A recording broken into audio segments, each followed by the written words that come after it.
अस्सलामु अलैकुम वरहमतुल्लाहि वबरकातुहू।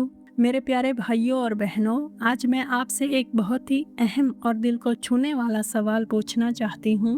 क्या आपने भी कभी ऐसा महसूस किया है कि आप बरसों से एक ही दुआ मांग रहे हैं, रात रात भर आंखों में आंसू भरकर अल्लाह के सामने हाथ उठाते हैं, मगर आपकी वो दुआ कबूल नहीं हो रही? क्या आपके दिल में कभी ये ख्याल आया है कि शायद अल्लाह मेरी बात नहीं सुन रहा या मेरी दुआ उस तक पहुंच ही नहीं रही? मैं जानती हूँ कि बहुत से लोग इसी परेशानी में मुब्तला हैं और आज मैं आपको बिल्कुल साफ और सच्ची बात बताने वाली हूँ। सुने, एक शख्स की मिसाल लें जो सालों से अपने हाथ आसमान की तरफ उठाकर रो रो कर दुआ मांग रहा है। उसके बाल बिखरे हुए हैं, चेहरा गर्द आलूद है और वो बार बार कह रहा है, या रब या रब, मगर उसकी जिंदगी में कुछ नहीं बदलता। क्या वाकई अल्लाह उसकी दुआ नहीं सुन रहा? नहीं मेरे प्यारे, अल्लाह हर दुआ सुनता है, मगर कभी कभी कुछ ऐसी रुकावटें आ जाती हैं जो दुआ के कबूल होने के रास्ते में हायल हो जाती हैं। आज की इस वीडियो में मैं आपको बिल्कुल वही 5 चीज़ें बताऊंगी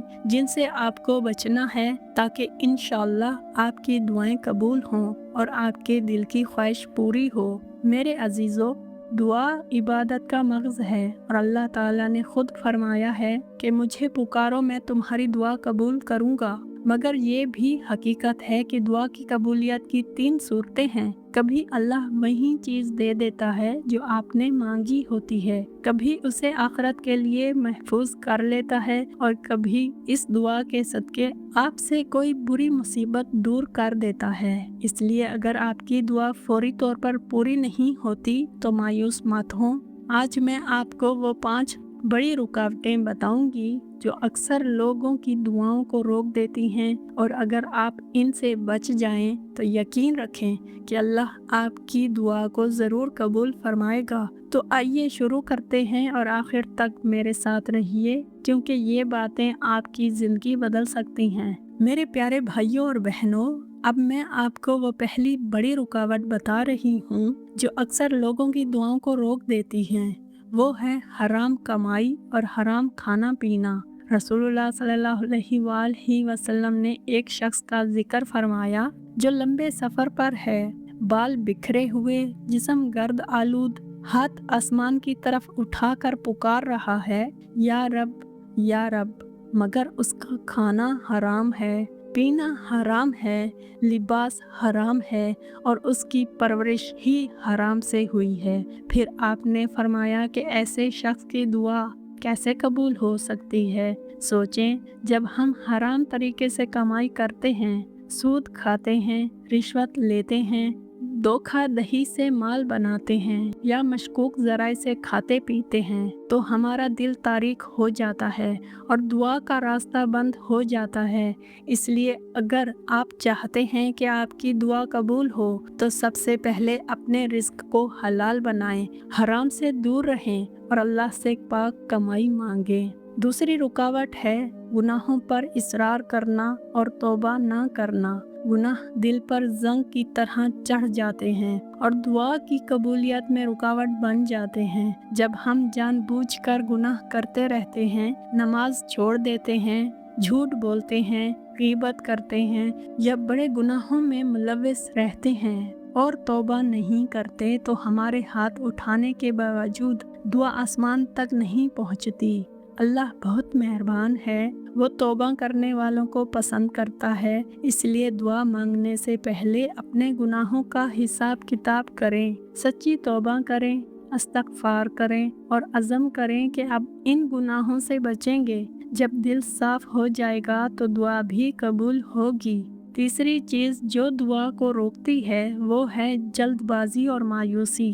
बहुत से लोग दुआ मांगते हैं और चंद दिनों में जब नतीजा नहीं देखते तो कह देते हैं कि मैंने दुआ की मगर कबूल नहीं हुई, और फिर दुआ छोड़ देते हैं। रसूलुल्लाह सल्लल्लाहु अलैहि वसल्लम ने फरमाया कि बंदे की दुआ कबूल होती रहती है जब तक वो अजलत ना करे, اور مایوس ہو کر دعا ترک نہ کرے۔ اللہ کی حکمت بڑی گہری ہے، کبھی وہ تاخیر کرتا ہے تاکہ بندہ اس کے قریب ہو جائے، کبھی بہتر وقت کا انتظار کرتا ہے اور کبھی اس دعا کے بدلے کوئی بڑی برائی دور کر دیتا ہے۔ اس لیے صبر کریں، مسلسل دعا کرتے رہیں اور کبھی مایوس نہ ہوں۔ چوتھی رکاوٹ ہے غافل اور بے توجہ دل سے دعا مانگنا۔ بہت سے لوگ زبان سے دعا کے الفاظ کہتے رہتے ہیں مگر دل کہیں اور بھٹک رہا ہوتا ہے، سوچ رہے ہوتے ہیں کہ کام کیا کرنا ہے، فون چیک کرنا ہے یا دنیاوی فکر میں گم رہتے ہیں۔ رسول اللہ صلی اللہ علیہ وآلہ وسلم نے فرمایا کہ اللہ غافل دل کی دعا قبول نہیں فرماتا۔ دعا مانگتے وقت دل کو حاضر کریں، اللہ کی عظمت کو یاد کریں، یقین رکھیں کہ وہ سن رہا ہے اور قبول کرے گا۔ عاجزی کے ساتھ آنکھوں میں آنسو لے کر اور درود پاک پڑھ کر دعا شروع کریں۔ جب دل اور زبان ایک ہو جائیں گے تو دعا کی تاثیر بڑھ جائے گی۔ اور پانچویں بڑی چیز ہے قطع رحمی، یعنی رشتے توڑنا۔ جو شخص اپنے والدین، بہن بھائیوں یا قریبی رشتہ داروں سے تعلقات توڑ لیتا ہے، ان سے بات نہیں کرتا، رنجش رکھتا ہے، اس کی دعا قبول نہیں ہوتی۔ حدیث میں صاف آیا ہے کہ قطع رحمی کرنے والے کی دعا قبول نہیں ہوتی۔ اس کے علاوہ امر بالمعروف اور نہی عن المنکر چھوڑ دینا بھی رکاوٹ بن سکتا ہے۔ اس لیے رشتوں کو جوڑیں، معافی مانگیں، معاف کریں اور اللہ کے احکام کی طرف لوگوں کو بلانے کی کوشش کریں۔ جب آپ ان پانچوں چیزوں سے بچ جائیں گے تو انشاءاللہ آپ کی دعاؤں کا دروازہ کھل جائے گا اور اللہ آپ کی حاجت پوری فرمائے گا۔ میرے پیارے بھائیوں اور بہنوں، آج میں نے آپ کے سامنے وہ 5 بڑی رکاوٹیں رکھی ہیں جو اکثر ہماری دعاؤں کو قبول ہونے سے روک دیتی ہیں۔ حرام کمائی، گناہوں پر اصرار، جلد بازی اور مایوسی، غافل دل سے دعا مانگنا اور قطع رحمی۔ اگر آپ ان سب سے بچ جائیں، توبہ کریں اور صاف دل سے اللہ کی طرف رجوع کریں تو یقین رکھیں کہ اللہ بہت رحیم و کریم ہے، وہ آپ کی دعا ضرور قبول فرمائے گا۔ یاد رکھیں کہ دعا کی قبولیت کی 3 صورتیں ہیں۔ کبھی اللہ وہیں دے دیتا ہے جو آپ نے مانگا ہوتا ہے، کبھی اسے آخرت کے لیے محفوظ کر لیتا ہے جہاں اس کا اجر بہت بڑا ہوتا ہے، اور کبھی اس دعا کے صدقے آپ سے کوئی بڑی مصیبت دور کر دیتا ہے۔ اس لیے کبھی مایوس نہ ہوں اور دعا کرتے رہیں۔ اب میری گزارش ہے کہ اس ویڈیو کو لائک کریں، اپنے پیاروں کے ساتھ شیئر کریں تاکہ وہ بھی فائدہ اٹھائیں، اور اگر ابھی تک چینل سبسکرائب نہیں کیا تو ضرور کر لیں۔ کمنٹ باکس میں اپنی دعا لکھیں یا آمین لکھ کر بتائیں کہ آپ نے آج ان 5 چیزوں سے توبہ کا عزم کیا ہے۔ آئیے آخر میں ایک چھوٹی سی دعا کرتے ہیں۔ اے اللہ، ہمارے دلوں کو صاف فرما، ہماری کمائی حلال فرما، ہمارے گناہ معاف فرما، ہمیں صبر اور یقین عطا فرما، ہمارے رشتے جوڑ دے اور ہماری تمام حلال دعائیں قبول فرما۔ آمین یا رب العالمین۔ اللہ آپ سب کا حافظ و ناصر ہو۔ السلام علیکم ورحمۃ اللہ وبرکاتہ۔ جزاک اللہ خیرہ۔ اللہ حافظ۔